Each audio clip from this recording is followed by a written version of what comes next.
L'idée principale à retenir concernant le système électrique du cœur est qu'il y a des cellules réparties en nœuds, donc des petites masses, et en faisceaux, qui servent à générer et à conduire un signal qui fera contracter les oreillettes en premier, puis les ventricules. Et ce cycle se répète en moins une fois chaque seconde pour que le cœur batte 60 fois par minute par exemple.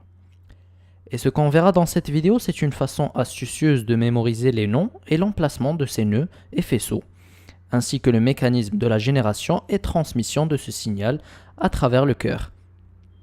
Je vous poserai une question à la fin pour que ce soit interactif. Tout commence dans l'atrium droit. On y trouve le premier groupe de cellules qui sont à l'origine du signal.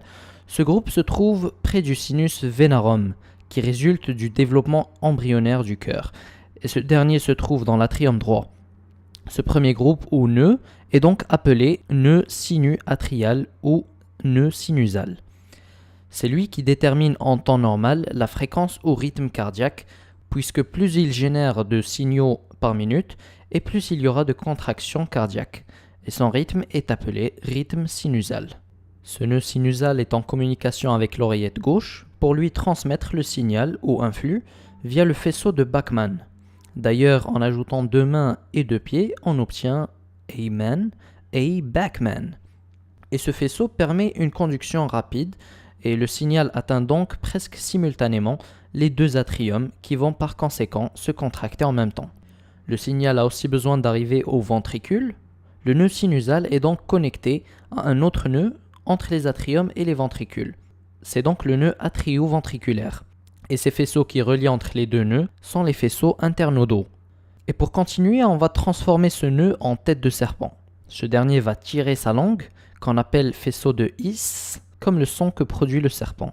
Et comme la langue du serpent, le faisceau de His se divise en 2 branches, et ces branches donnent dans la paroi ventriculaire plusieurs divisions qui ressemblent à des places de parking et sont ainsi nommées réseaux de Purkinje. Parking-Purkinje. Pour récapituler, le nœud sinu-atrial est ainsi responsable de la contraction de l'atrium droit, le faisceau de Bachmann de la contraction atriale gauche. Le signal est ensuite transmis via des branches internodales vers le nœud atrio-ventriculaire, qui je le rappelle est une tête de serpent, puis passe dans le faisceau de His, qui est sa langue, et cette langue se divise en 2 branches. La gauche transmet ce signal aux cellules musculaires du ventricule gauche et la branche droite vers les cellules musculaires du ventricule droit, et ce via le réseau de Purkinje, qui par ses très nombreuses divisions fait penser à un grand parking. Mais pourquoi ce signal transmis entraîne une contraction musculaire ? Faisons un zoom sur une de ces cellules pacemaker pour comprendre. Les cellules en général sont polarisées électriquement, c'est-à-dire qu'elles ont une différence de charge ou de potentiel, c'est pareil, entre le dedans et le dehors de leur membrane. Et plus précisément, il y a moins de charge positive à l'intérieur qu'à l'extérieur des cellules. On dit donc qu'elles ont une différence de potentiel négative. Et si on la mesure via un voltmètre disposant d'une microélectrode et d'une électrode normale, on trouvera une valeur avoisinant les moins 60 mV. Ces charges, ce sont celles des ions qu'on consomme via l'alimentation, comme le potassium abrégé en K+, par les Allemands, qu'ils appellent kalium, le sodium abrégé en Na+, pour natrium, ou encore le calcium abrégé en Ca2+. Mais quel est le lien de tout ceci avec la contraction ?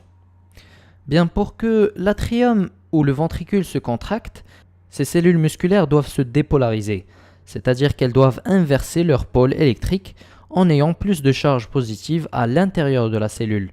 Et cette dépolarisation leur est transmise par les cellules pacemaker, qui elles se dépolarisent automatiquement contrairement aux cardiomyocytes, aux cellules musculaires cardiaques, qui ont besoin de recevoir le signal à partir des cellules pacemaker directement ou indirectement via d'autres cardiomyocytes. On va donc voir quels sont les échanges d'ions qui ont lieu dans une de ces cellules pacemaker et qui conduisent à sa dépolarisation. Ces cellules pacemaker ont au début de leur cycle un potentiel de moins 60 mV. Et ce potentiel entraîne l'ouverture de canaux Na+, qui va entrer dans la cellule et positiver progressivement son potentiel puisqu'il y aura plus de charge positive à l'intérieur. Et à moins 50 mV, il y aura ouverture de canaux à Ca2+, transitoires, canaux de type T donc, qui vont positiver le potentiel et donc dépolariser, mais pas pour longtemps. car comme on a dit, ils sont transitoires. C'est pour ça qu'à moins 40 millivolts, il y a ouverture de canaux calciques qui restent longtemps ouverts. Ce sont donc des canaux calciques de type L, longtemps, long lasting, et qui vont dépolariser les cellules pacemaker jusque plus 10 millivolts environ, puis se ferment. Et ce nouveau potentiel va ouvrir les canaux à potassium qui, eux, vont entraîner la sortie massive de potassium pour qu'il y ait à nouveau moins de charge positive à l'intérieur et donc une repolarisation. Et ce jusque moins 60 millivolts. Puis ces canaux à K+ se ferment pour pouvoir faire un autre potentiel d'action, car comme on a dit, ces moins 60 millivolts vont à nouveau ouvrir les canaux à sodium, puis les canaux calciques T et L, puis les canaux à potassium, et le cycle se répète encore et encore, jusqu'à ce qu'un jour l'âme quitte le corps, puis repose en paix. Notez que j'ai placé tous les canaux participant à la dépolarisation à un même endroit, pour simplifier, mais bien sûr ils sont plusieurs et ont des localisations différentes. Les cellules pacemaker du nœud sinu-atrial se dépolarisent en premier en subissant ce potentiel d'action qu'on vient de décrire, puis transmettent cette dépolarisation via le système électrique du cœur aux cardiomyocytes, ce qui les fera contracter. Et par conséquent, les atriums, puis les ventricules, vont se contracter. Et lors de la repolarisation des cellules pacemaker, les cardiomyocytes se repolarisent aussi et le muscle cardiaque se relâche. Repolarisation, relaxation. Petite note pathologie.